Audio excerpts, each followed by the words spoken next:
ಅರಣ್ಯ ಸಂರಕ್ಷಣೆ ಸೇರಿದಂತೆ ವಿವಿಧ ವಿಷಯಗಳ ಕುರಿತು ಅರಣ್ಯ ಮತ್ತು ವನ್ಯಜೀವಿ ವಿಭಾಗದ ಹಿರಿಯ ಅಧಿಕಾರಿಗಳೊಂದಿಗೆ ಅರಣ್ಯ ಜೀವಿಶಾಸ್ತ್ರ ಮತ್ತು ಪರಿಸರ ಸಚಿವ ಈಶ್ವರ್ ಖಂಡ್ರೆ ಬೆಂಗಳೂರಿನಲ್ಲಿಂದು ಸಭೆ ನಡೆಸಿದರು. ಸಭೆಯಲ್ಲಿ ಅರಣ್ಯ ಇಲಾಖೆಯ ಅಪರ ಮುಖ್ಯ ಕಾರ್ಯದರ್ಶಿ ಅಂಜುಮ್ ಪರ್ವೇಜ್, ಪ್ರಧಾನ ಮುಖ್ಯ ಅರಣ್ಯ ಸಂರಕ್ಷಣಾಧಿಕಾರಿ ಹಾಗೂ ಅರಣ್ಯ ಪಡೆ ಮುಖ್ಯಸ್ಥರಾದ ಮೀನಾಕ್ಷಿ ನೇಗಿ, ಮುಖ್ಯ ವನ್ಯಜೀವಿ ಪರಿಪಾಲಕ ಪಿಸಿ ರೇ ಸೇರಿದಂತೆ ಹಿರಿಯ ಅಧಿಕಾರಿಗಳು ಉಪಸ್ಥಿತರಿದ್ದರು. ಬಳಿಕ ಈಶ್ವರ್ ಖಂಡ್ರೆ, ರಥಸಪ್ತಮಿ ನಂತರ ಬಿಸಿಲು ಹೆಚ್ಚಾಗಿ ಕಾಡ್ಗಿಚ್ಚಿನ ಅಪಾಯವು ಹೆಚ್ಚುವ ಕಾರಣ ಅಗತ್ಯ ಮುನ್ನೆಚ್ಚರಿಕೆ ಕ್ರಮಗಳನ್ನು ಕೈಗೊಳ್ಳುವುದು ಅಗತ್ಯವಾಗಿದೆ. ಕಾಡಿನ ಬೆಂಕಿಗೆ ಅರಣ್ಯ ಸಂಪತ್ತು ನಾಶವಾಗದ ರೀತಿಯಲ್ಲಿ ಎಚ್ಚರಿಕೆ ವಹಿಸಬೇಕಾಗಿದೆ.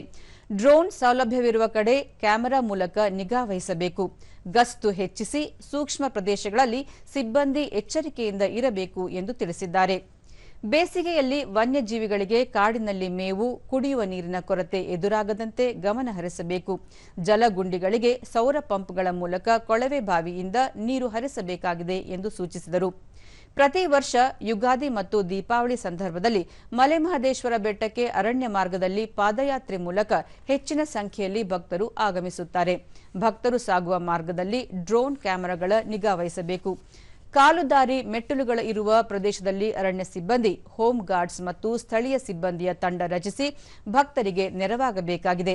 ಇದಕ್ಕೆ ತಗುಲುವ ವೆಚ್ಚವನ್ನು ಮಲೆಮಹದೇಶ್ವರ ಬೆಟ್ಟದ ಅಭಿವೃದ್ಧಿ ಪ್ರಾಧಿಕಾರ ಮತ್ತು ಜಿಲ್ಲಾಡಳಿತಕ್ಕೆ ಭರಿಸುವಂತೆ ಪತ್ರ ಬರೆಯಬೇಕು ಎಂದು ಹೇಳಿದ್ದಾರೆ.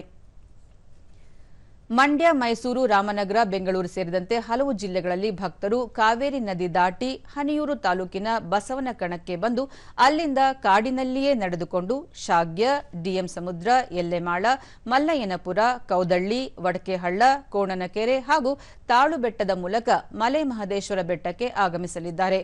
ಮಾರ್ಗ ಮಧ್ಯದಲ್ಲಿ ವನ್ಯಜೀವಿಗಳ ಸಂಖ್ಯೆ ಹೆಚ್ಚಾಗಿರುವ ಹಿನ್ನೆಲೆಯಲ್ಲಿ ಭಕ್ತರ ಸುರಕ್ಷತೆಗೂ ಗಮನ ಹರಿಸುವಂತೆ ಸೂಚಿಸಿದ್ದಾರೆ.